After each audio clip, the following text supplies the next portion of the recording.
Western world का एक बहुत मशहूर फिलोसफर इमैनुअल कांट दुनिया को एक ऐसी बहस देकर गया, एक ऐसी डिबेट देकर गया जिसपे पिछले 250 साल से फिलोसफर्स अपना सर जोड़कर बैठे।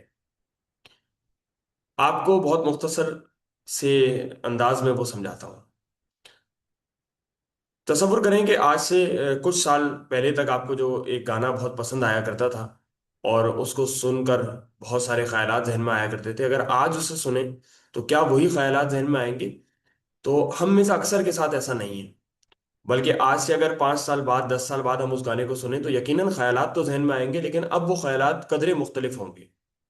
बिल्कुल इसी तरीके से एक खाना जिसके बारे में अब तक सिर्फ सुना था कि बहुत ज़्यादा मज़ेदार होता है, अगर उसको एक बार खा लें तो फिर दूसरी बार जब खाएंगे तो यकीनन वो उतना ज़्यादा महजूज नहीं करेगा, उतना ज़्यादा मज़ेदार मालूम नहीं होगा। उसकी वजह यह है कि अब तो उसका मज़ा आप एक बार ले चुके हैं।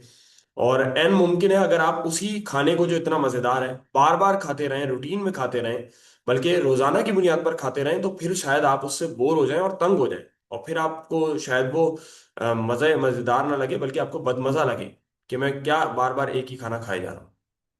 इसका मतलब ये हुआ कि दर हकीकत वो खाना मजेदार था या नहीं था, लेकिन आपकी सोच ने उसको पहले मजेदार मालूम करवाया।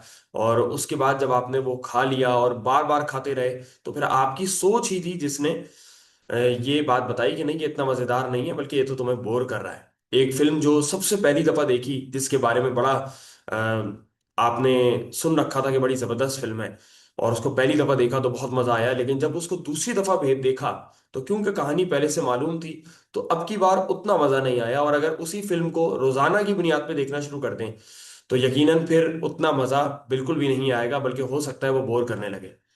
इसका मतलब ये है कि जो भी चीज आपके सामने मौजूद है, आपके आसपास मौजूद है, दर हकीकत वो जैसी है, इटसेल्फ वो जैसी है, हम तो कभी उसकी रियलिटी को पहुंच ही नहीं सकते। हम अपनी सेंसेस से जितना उस चीज को समझ पाते हैं वो सिर्फ उतना ही है जितना हमारी अकल ने, हमारे माइंड ने हमें समझाया है।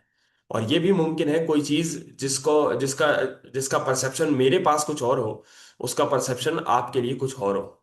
और ये भी मुमकिन है कि वक्त गुजरने के साथ साथ आपका और मेरा परसेप्शन उस चीज को लेके इवॉल्व होता रहे। तो ये वो बहस थी जो फिनोमिना और नॉमिना की बहस कांट देकर गया। और कांट ये कहता है, जैसे मिसाल के तौर पे हम जब भी बिजली कड़कती है तो उसको उसकी आवाज से और जो लाइट हमें नजर आती है उससे पहचानते हैं।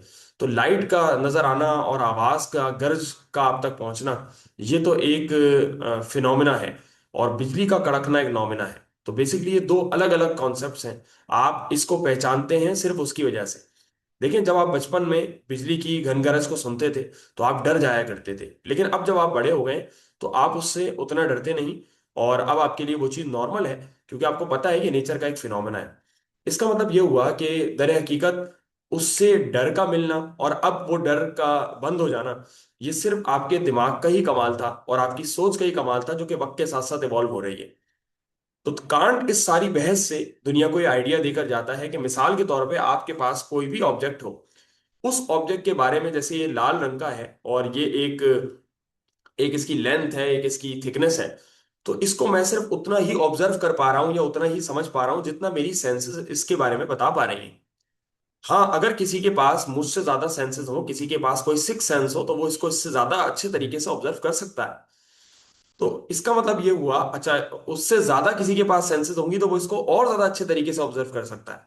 यानी इन रियलिटी में ये क्या चीज है, इसकी असल हकीकत क्या है, इस तक तो पहुंचना हमारे लिए बहुत मुश्किल है। जिसके पास जितनी ज्यादा सेंसेस होंगी, जो जितनी डायमेंशंस में सोच पा रहा होगा, वो उतना अच्छे तरीके से पहुंच जाएगा। और वो भी वाकई उस तक पहुंचा है या नहीं पहुंचा, या कितनी चीजें, कितने एस्पेक्ट्स कवर हुए, कितने नहीं कवर हुए, ये भी एक बहुत बड़ा सवाल है।